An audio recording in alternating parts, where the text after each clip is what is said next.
तो दोस्तों आज हम फिर से आपके लिए लेकर आए हैं देश दुनिया की सभी ताजा बड़ी खबरें। फटाफट एक एक कर विस्तार से आज आपको बताएंगे, तो वीडियो को अंत तक जरूर देखें। दोस्तों वीडियो बनाने में हमें काफी मेहनत लगी है, तो वीडियो को दिल से लाइक कर दीजिए। दोस्तों पहली खबर में आपको बता दें कि कर्नाटक में मुस्लिम छात्राओं के हिजाब पहनने पर रोक लगाना मोदी सरकार को पड़ा भारी। मुस्लिम देश बहरीन ने अपने देश में सभी भारतीय रेस्टोरेंट को किया बंद। कहा पहले मोदी हिजाब पहनने पर हटाए रोक, तभी होंगे ये चालू। मोदी को लगा बहरीन से बड़ा झटका। वहीं आपको बताएंगे दोस्तों की किसान नेता राकेश टिकैत को फिर से मिली जान से मारने की धमकी। केंद्र की मोदी सरकार से वाई कैटेगरी की सुरक्षा की किसानों ने की है मांग। वहीं आपको बताएंगे दोस्तों की बैंकों का निजीकरण करना मोदी सरकार को पड़ा भारी। आज पूरे देश में बैंक कर्मचारी हड़ताल पर रहेंगे। 28 और 29 मार्च को बैंक कर्मचारियों ने भारत बंद का किया ऐलान। मोदी की बड़ी मुश्किलें। वहीं आपको बताएंगे दोस्तों की उड़ीसा से मोदी सरकार को लगा बड़ा झटका। उड़ीसा के निकाय चुनाव में बीजेडी ने भाजपा और कांग्रेस का कर दिया सुपड़ा साफ। बीजेपी का नहीं खुला खाता। वहीं आपको बताएंगे दोस्तों की कश्मीर फाइल फिल्म को बैन करने की कश्मीर के मौलवी ने की मांग और दी धमकी। कहा अगर कश्मीर फाइल फिल्म को बैन नहीं किया तो अंजाम भुगतने के लिए तैयार रहे मोदी सरकार। मोदी सरकार का करेंगे हम खात्मा। वहीं आपको बताएंगे दोस्तों की पाकिस्तान में आज इस्तीफा दे सकते हैं इमरान खान।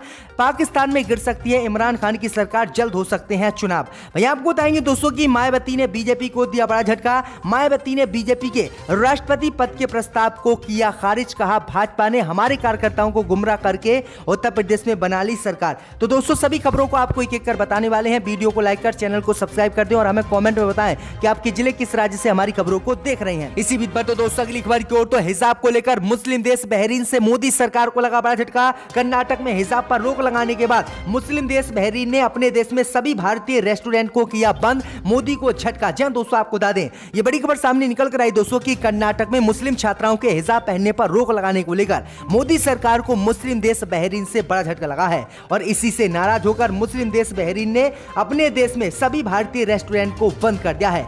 दरअसल आपको बता दें कि बहरीन में एक भारतीय रेस्टोरेंट था जिसमें बुर्का पहने महिला को एक भारतीय एंट्री नहीं दी थी। इस भारतीय ने जैसे ही ये एंट्री नहीं दी थी, इसका वीडियो पूरे मुस्लिम देश बहरीन में वायरल हुआ था, जिसके बाद मुस्लिम देश बहरीन ने सभी भारतीय रेस्टोरेंटों को अपने देश में बैन कर दिया और मैनेजर को सजा भी सुना दी है, जिसके बाद मोदी सरकार की मुश्किलें बढ़ गई हैं। दरअसल आपको बता दें कि डेली न्यूज की एक रिपोर्ट के मुताबिक बताया गया है कि इस्लामिक देश बहरीन के अदलिया में एक भारतीय रेस्टोरेंट को कथित तौर पर एक महिला को बुर्का पहने प्रवेश देने से रोकने के बाद सरकारी अधिकारियों ने भारतीय रेस्टोरेंट को बंद कर दिया है। रेस्टोरेंट अथॉरिटी ने घटना पर खेद जताते हुए सोशल मीडिया पर माफी भी मांगी है। मैं आपको बता दें कि अधिकारियों ने कहा है कि ड्यूटी मैनेजर को सस्पेंड कर दिया गया है। रिपोर्ट के मुताबिक ड्यूटी मैनेजर कर्नाटक का है और एक ये भारतीय है, क्योंकि कर्नाटक में मुस्लिम छात्राओं के हिजाब पहनने पर रोक लगाई, लेकिन इस अंधभक्त ने मुस्लिम देश में यह गलती की, जिसके बाद भारत को बड़ा झटका बहरीन से उठाना पड़ा है। इसी बीच पर तो दोस्तों अगली खबर की ओर, तो किसान नेता राकेश टिकैत को फिर से मिली जान से मारने की धमकी। मोदी सरकार से वाई कैटेगरी सुरक्षा की राकेश टिकैत ने की है मांग।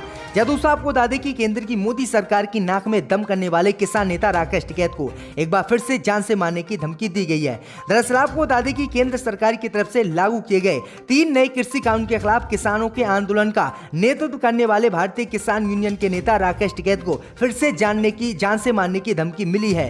किसान नेता राकेश टिकैत को जान से मारने की धमकी मिलने के बाद मामला उत्तर प्रदेश पुलिस के पास पहुंच गया है और उत्तर प्रदेश पुलिस ने इस मामले में केस दर्ज कर लिया है। यूपी पुलिस इस मामले की जांच कर रही है। दूसरी ओर भारतीय किसान यूनियन के नेता राकेश टिकैत को जान से मारने की धमकी मिलने के बाद उनको वाई कैटेगरी की सुरक्षा दिए जाने की मोदी सरकार से किसानों ने मांग की है।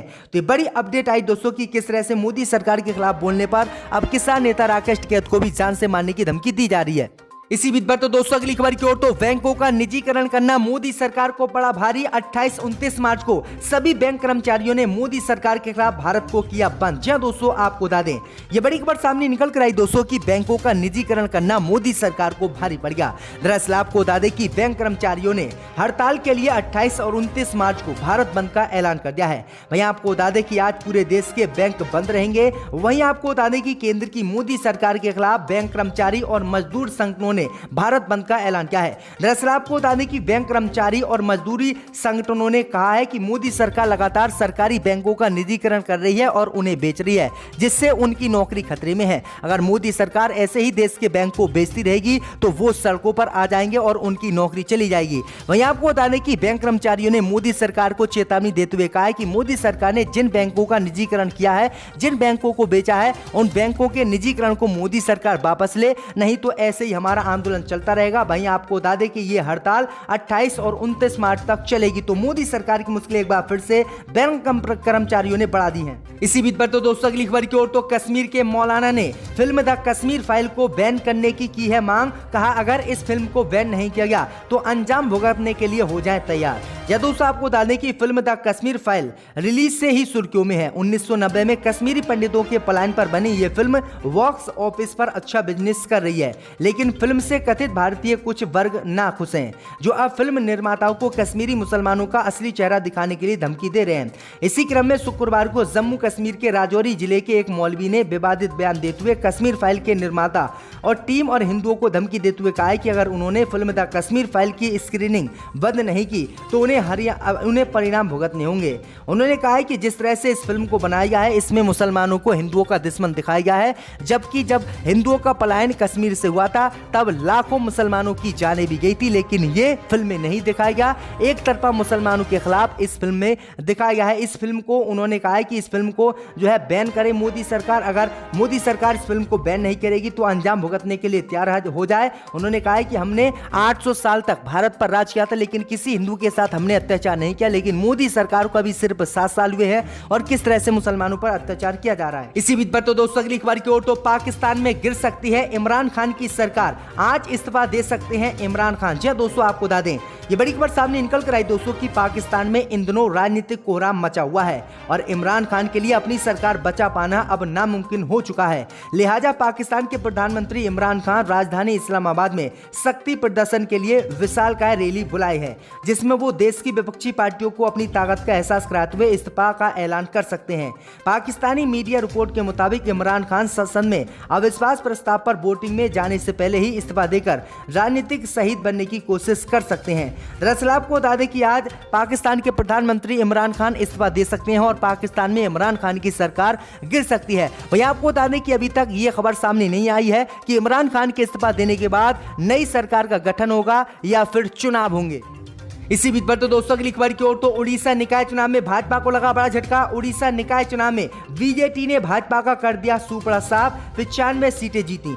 या दोस्तों आपको बता दें कि मुख्यमंत्री नवीन पटनायक की पार्टी बीजेडी ने निकाय चुनाव में अपना परचम लहराया है और यहां पर कांग्रेस बीजेपी का सुपड़ा साफ बीजेडी पार्टी ने कर दिया है। बीजेडी की प्रचंड जीत के आगे भाजपा और कांग्रेस जैसी राष्ट्रीय स्तर की पार्टियां शहरी निकाय चुनाव में 2.5 तक के आंकड़े को नहीं छू पाई। उड़ीसा निकाय चुनाव परिणाम आने पर शहरी निकायों की 108 सीटों में से 95 सीटों पर अकेले बीजू जनता दल ने कब्जा किया है। वहीं भुवनेश्वर से निकाय चुनाव जीतकर बीजू जनता दल की सुनिश्चित मुंडा पहली महिला मेयर बनेंगी। वहीं आपको बता दें कि उड़ीसा के निकाय चुनाव में बीजेपी को 9 सीटें मिली है, वहीं कांग्रेस पार्टी को 10 सीटें मिली है। तो ये बड़ी अपडेट आई दोस्तों की भाजपा का सुपड़ा साफ जो है बीजेडी ने कर दिया है। इसी बीच पर तो दोस्तों अगली खबर की ओर तो वीरभूम हिंसा केस को लेकर ममता बनर्जी ने भाजपा को दी धमकी। कहा यदि सीबीआई भाजपा के निर्देशों पर चली तो हम करेंगे विरोध। जब दोस्तों आपको बता दें कि पश्चिम बंगाल के वीरभूम जिले के रामपुर हाट में हुई हिंसा को लेकर मुख्यमंत्री ममता बनर्जी ने कहा है कि मुझे अभी भी लगता है कि इस घटना के पीछे कोई साजिश है।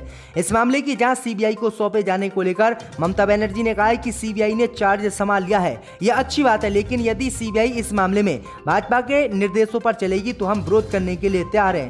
आपको बता दें कि सोमवार को टीएमसी के स्थानीय नेता भादु शेख की हत्या के बाद इलाके में हिंसा भड़क उठी थी और मंगलवार को रामपुर हाट इलाके में भीड़ ने कई घरों में आग लगा दी थी, जिसमें 8 लोगों की जलकर मौत हो गई थी। शनिवार को कोलकाता हाईकोर्ट के आदेश इस मामले की जांच सीबीआई को सौंप दी थी। शुक्रवार को अदालत ने पश्चिम बंगाल सरकार द्वारा गठित एसआईटी को मामले के कागजात और उसके द्वारा गिरफ्तार किए गए आरोपियों को केंद्रीय जांच एजेंसियों को सौंपने के निर्देश दिए थे और इसी से ममता बनर्जी नाराज हो गई। इसी बीच पर तो दोस्तों अगली खबर की ओर तो मायावती ने दिया बड़ा झटका। मायावती ने बीजेपी के राष्ट्रपति पद के प्रस्ताव को नहीं किया स्वीकार। जब दोस्तों आपको बता दें कि बहुजन समाज पार्टी के अध्यक्ष मायावती ने बीजेपी को राष्ट्रपति पद को लेकर बड़ा झटका दिया है। मायावती ने कहा है कि वह किसी भी पार्टी की ओर से मिले राष्ट्रपति पद के प्रस्ताव को कभी स्वीकार नहीं करेंगे।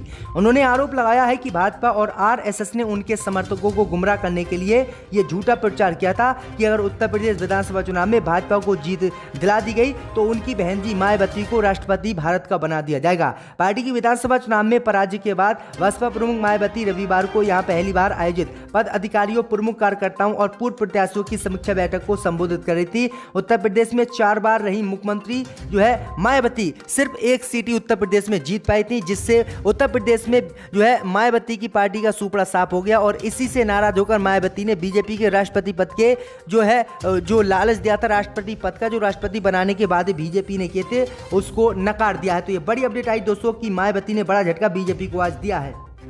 स्पीकर पर फेंक दिए।